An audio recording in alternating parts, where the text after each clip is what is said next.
Based upon all the literature that I have read about Muhammad, I cannot understand how it is possible for anyone to conclude that he was humble. Can you explain?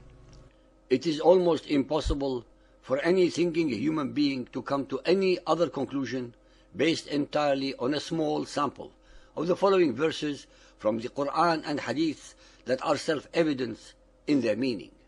An-Nisa 4.12.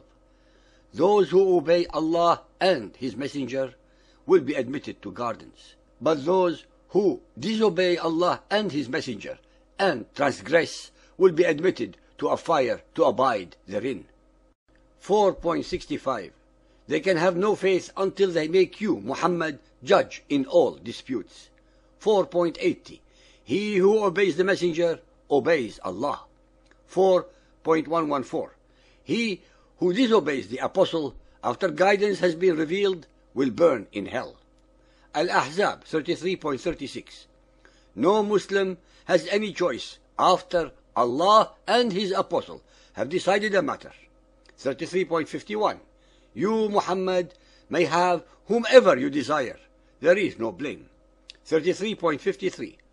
O ye who believe, enter not the Prophet's apartments until leave is given you for a meal. Linger not for a conversation. Lo, that would cause annoyance to the Prophet. Such behavior bothers him. He is ashamed to dismiss you, but Allah is not ashamed to tell you the truth. 33.56. Allah and His angels shower blessings on the Prophet. So believers, send your blessings on him and salute him with all respect. 33.57. Those who speak negatively of Allah and His Apostle shall be cursed. Al-Fath 48.10. Verily, those who swear allegiance to you, Muhammad, indeed swear their allegiance to Allah. It is evident from the verses above that Muhammad and Allah are on the same level of importance and reverence. Whatever does not please or annoy Muhammad, the same with Allah.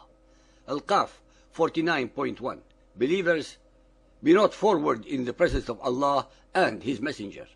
Raise not your voices above the voice of the Prophet, nor speak loudly around him.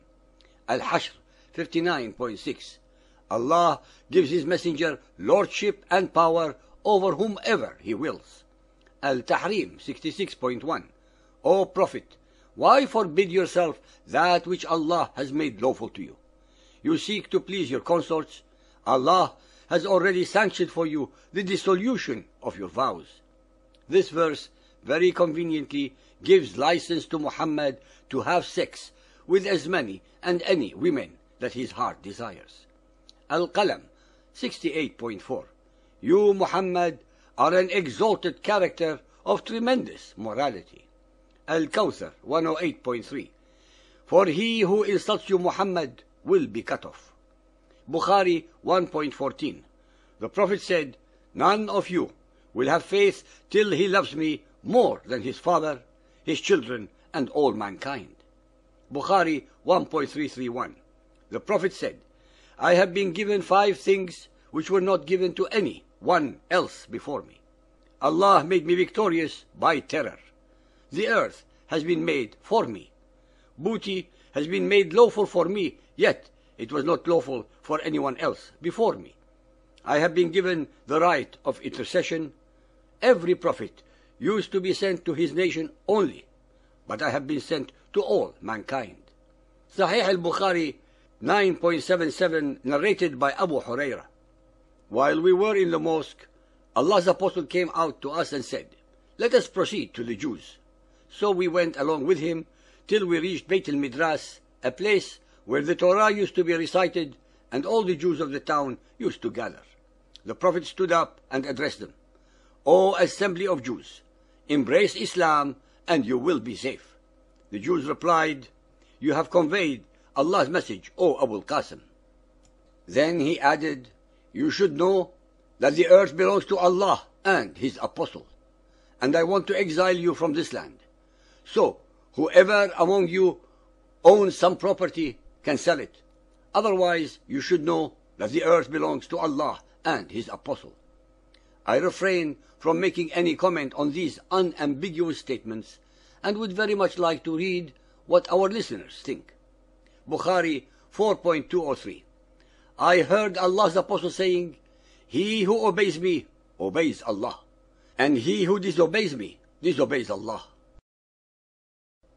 Muhammad and Allah are one and the same. Bukhari 4.732. Allah's Apostle said, "I have been given 5 names. I am Muhammad and Ahmad, the praised one. I am Al-Mahi, through whom Allah will eliminate infidelity by killing every infidel.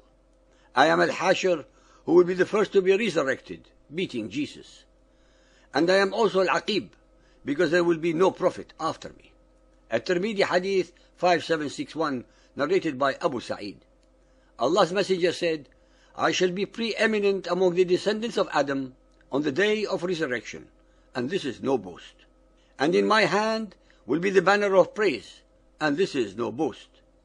There will be no prophet, Adam or any other, who will not be under my banner. I shall be the first from whom the earth will be cleft open, and this is no boast." These statements represents, after all, Muhammad at his most humble. Bukhari 6.504. Allah's Apostle said, "Every prophet was given miracles, because of which people believed. But what I have been given is divine inspiration, which Allah has revealed to me. So I hope that my followers will outnumber the followers of the other prophets." Muhammad was correct. His followers became numerous through terror and conquests. But as we all know, quantity does not represent quality.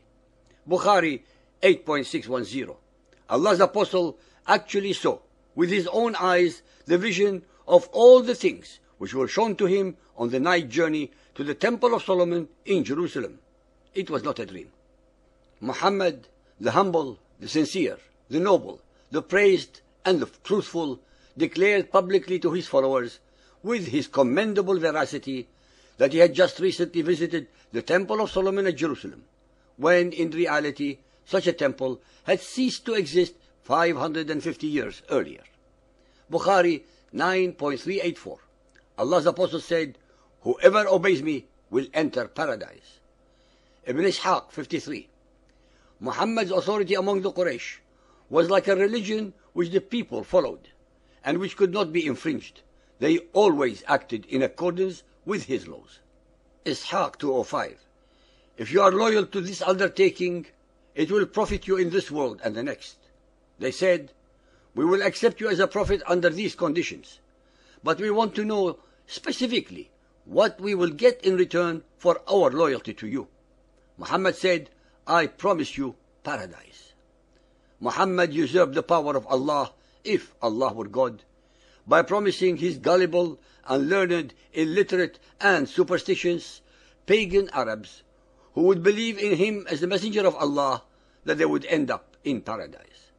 Ishaq 231. Whenever you differ about a matter, it must be referred to Allah and Muhammad. Ishaq 391.